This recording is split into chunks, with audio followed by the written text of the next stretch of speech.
বর বাজারে গেছিল, সবজি নিয়ে এসছে। দেখুন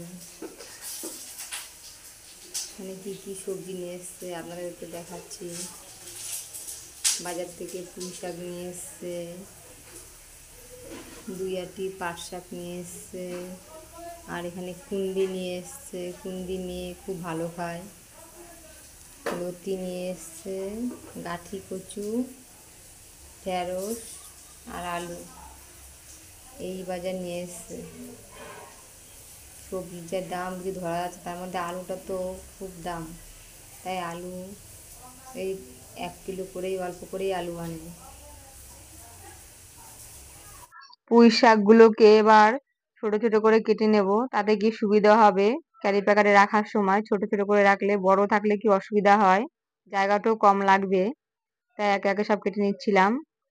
এবার যেই সবজিগুলো আমি কেটেছিলাম ওগুলো ক্যারি প্যাকেটে ভরে রেখেছি। বন্ধুরা দেখতেই পাচ্ছেন আপনারা, ক্যারি প্যাকেটে গার্ডারে আটকে রেখে দিয়েছি।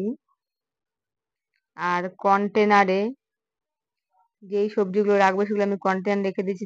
দেখতেই পাচ্ছেন এখানে ঢেঁড়সগুলো কন্টেনারে রেখে আটকে নেব। যতটুকু আমার এটার মধ্যে ধরবে ঢেঁড়সগুলো এটার মধ্যে রাখবো।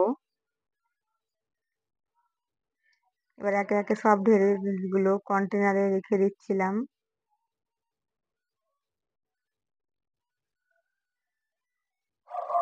এটার মধ্যে যতটুকু আটবে আমি ততটুকু এটার মধ্যে রাখবো। আর অন্য বাদবাকি যদি কিছু অবশিষ্ট থাকে সেটা আমি অন্য কন্টেনারে রেখে দেব।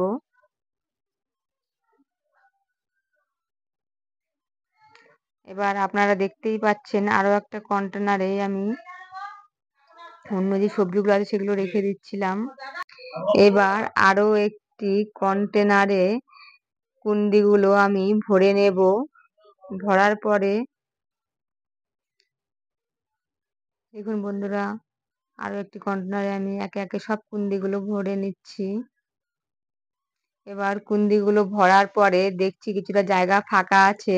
এবার যেই ঢেঁড়সগুলো ওটার মধ্যে আটেনি, আগের কন্টেনারে বেঁচে ছিল, এবার সেই ঢেঁড়সগুলো আমি এই কন্টেনারে রেখে, কুন্দির কন্টেনারে রেখে এবার এই কন্টেনারটা আটকে নেব। এবার যেই সবজিগুলো রয়েছে সেইগুলো এবার যেখানে রাখার সেখানে রেখে দেব। আমি আলু রাখার ঝুড়িতে আলুগুলো একে একে রেখে দেব এবং এর সাথে আলুগুলো তো রাখছি, এর সাথে যেই গাঠি কচুগুলো আছে একে একে আমি গাঠি কচুগুলো এই আলুর সাথে একই সাজিতে রেখে দেব। বন্ধুরা গাঠি কচু আর লতি আমি বাইরেই রাখবো, কারণ গাঠি কচু আর লতি বাইরে থাকলেই ভালো থাকে, আমি এগুলো ফ্রিজে রাখবো না। তাই আমি এগুলো গাঠি কচু আলুটা সাজিতে রেখে ঝুড়ির সাইডে রেখে দিলাম। আর লতিটা দেখতেই পাচ্ছেন আমি বাইরে রেখেছি, কারণ বাইরে লতি ভালো থাকে, গাঠি কচুটা এগুলো বাইরে রাখলেই ভালো থাকে। আর যেগুলো আমি সবজিগুলো ক্যারি প্যাকেটে শাকগুলো ভরেছি আর কন্টেনারে সবজি ভরেছি, এইগুলো আমি একে একে সব দেখুন কন্টেনারগুলো আটকে নিয়েছি। আর সাজিগুলো যেগুলোর মধ্যে সবজি রেখেছি এগুলো আমি এক সাইডে রেখে দেব। এবং যেই কন্টেনারে আমি সবজি রেখেছি আর ক্যারি প্যাকেটে সবজি শাক পাতা রেখেছি এগুলো আমি একে একে রেখে দেবো ফ্রিজে। আর বন্ধুরা আমি এভাবেই রাখি ফ্রিজে সবজি, এতে আমার সবজি 1 সপ্তাহের বেশি ভালো থাকে। আপনারা কিভাবে রাখেন ফ্রিজে সবজি বন্ধুরা আপনারা কমেন্টে জানাবেন। কারণ বর যখন বাজারে যায় 1 সপ্তাহ মতন বাজার করে নিয়ে আসে, তাই আমাকে এভাবেই রাখতে হয়, আমাকে বুঝে শুনে চালাতে হয় সবজি। তাই এইভাবে রাখলে আমার অনেকদিন সবজি ভালো থাকে, অনেকদিন চলে যায়। এবার হয়ে গেছে, এবার আমি ফ্রিজের দরজাটা আটকে দেব। দেখুন তো আটকাতে গেটটা দেরি হয়ে গেছিলো তাই আওয়াজ হচ্ছিল ফ্রিজের। আর আমাদের দুপুরে মেনুতে এই ছিল বন্ধুরা, আজকে দুপুরে মেনুতে করেছিলাম আমি পেঁয়াজ আর আলু কুচিয়ে বড়া করেছিলাম, আর করেছিলাম সর্ষে দিয়ে লতি ভাপা। আর এখানে ছিল ভাত ভাজা, সকালে টিফিনে করেছিলাম, বর খাইনি, আমি আর মেয়ে খেয়েছিলাম, সেটাই রয়ে গেছে। আর এখানে করেছিলাম পাট শাকের ডাল, মুসুরির ডাল পাট শাক দিয়ে। আর এখানে রয়েছে ভাত। আজকে আমাদের দুপুরে মেনুতে এটাই ছিল বন্ধুরা। আবার কিছুক্ষণ বাদে আপনাদের সাথে ভিডিওতে চলে আসলাম। আমার বর দেখুন কি কাজ করছে, এখানে ঘেমে নেমে দেখুন একসার হয়ে গেছে। কারণ আমাদের আগের ঘরের ওয়্যারিং করা হয়েছিল, কিন্তু নতুন ঘরগুলোতে ওয়্যারিং করা হয়নি এখনো। তাই আগের ঘর থেকে তার টেনে টেনে লাইন করা আছে। তাই আমার বর সেই তারগুলোকে একসাথে জয়েন করে করে চায়না ক্লিপ আটকে দিচ্ছিল। দেখুন বন্ধুরা, বর ঘেমে নেমে একসার হয়ে গেছে। আমি যতই বলছি একটু ফ্যানের নিচে বসে নাও, ও বলছে না, আমি একবারে কাজটা করে তারপরেই বসবো। দেখুন ঘেমে নেমে কি হয়ে গেছে, তাও ও বসবে না।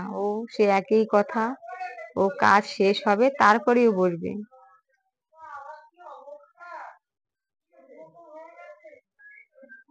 দেখুন বন্ধুরা, তারগুলো একসাথে জয়েন করার পরে কত সুন্দর লাগছে। আমার বর শুধু এটাই না, অনেক আরো হাতের কাজ জানে, যেটা আপনাদের সঙ্গে আস্তে আস্তে পরে অন্য ভিডিওতে শেয়ার করব। আগে আপনারা দেখতেই পেরেছিলেন তারগুলো কিভাবে ছিল এলোমেলো হয়ে ছড়ানো, ঝুলছিল এখানে সেখানে।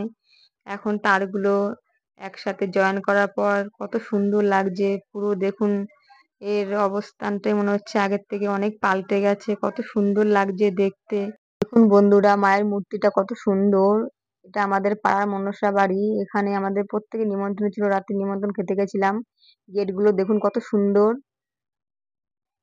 আর এটা আমরা ওই বাড়ি থেকে নিমন্ত্রণ খাওয়ার পরে বাড়িতে যাচ্ছিলাম, বর সাইকেল চালাচ্ছিল, বরের সাইকেলে আমি আর মেয়ে বসেছিলাম, মেয়ে সামনে বসেছিল আর আমি পিছনে যেতে যেতে আপনাদেরকে ভিডিও করে দেখালাম।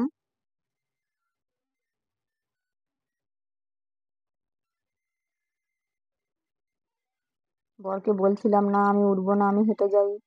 মেয়ে তোমার সাইকেলে যা, বললো না রাত হয়ে গেছে তুমি ওঠো। সাইকেল চালাতে দুজনকে নিয়ে খুব অসুবিধা হয় ওর, তার মধ্যে শরীরটাও ভালো না। তাই বলছিলাম আমরা হেঁটে চলি, চলো মেয়েকে তুমি সাইকেলে নিয়ে যাবো। বলে না, চলো ওঠো, সাইকেল করেই যাবো, অনেক রাত হয়ে গেছে, তাড়াতাড়িও হবে। তাই যাচ্ছিলাম, আর মেয়ে ওর বাবার সাথে কত কথা বলছিল। দেখুন বাবার সাথে যত বায়না, আমার থেকে ওর বাবাকেই বেশি আমার মেয়ে ভালোবাসে, তাই সব বলছিল বাবার সাথে। দেখুন আমরা এখন চলে এসেছি, প্রায় বাড়ির কাছাকাছি প্রায় চলে এসেছি বাড়িতে। দেখুন আমরা চলে এসেছি এবার, এখন বাড়িতে চলে এসে এবার বর এখন গেট খুলবে। এই আমরা আরেকটু হলে আমরা বাড়ির দিকে চলে এসেছি, প্রায় আরেকটু হলে আমরা বাড়িতে চলে আসবো। এবারে এখন নামবো সাইকেল থেকে, নেমেছি, মেয়ে গেট খুললো। বর এখন ঘরের মেন বাইরের দরজাটা খুলছে, খুলে এবার ঘরে ঢুকবো। তারপরে ঘরে ঢুকে আমরা যেখানে গেছিলাম নিমন্ত্রণ খেতে, কি কি এনেছি, কি প্রসাদ ছিল দেখাচ্ছি। খিচুড়ি প্রসাদ, আলুর দম আর পায়েস ছিল, সেটা আপনাকে দেখালাম। ভিডিওটি কিরকম লাগলো বন্ধুরা আপনারা প্রত্যেকে বলবেন। আমার ভিডিওটি ভালো লেগে থাকলে লাইক, কমেন্ট আর আমার চ্যানেলটি সাবস্ক্রাইব করবেন, আমার পাশে থাকবেন, সাথে থাকবেন।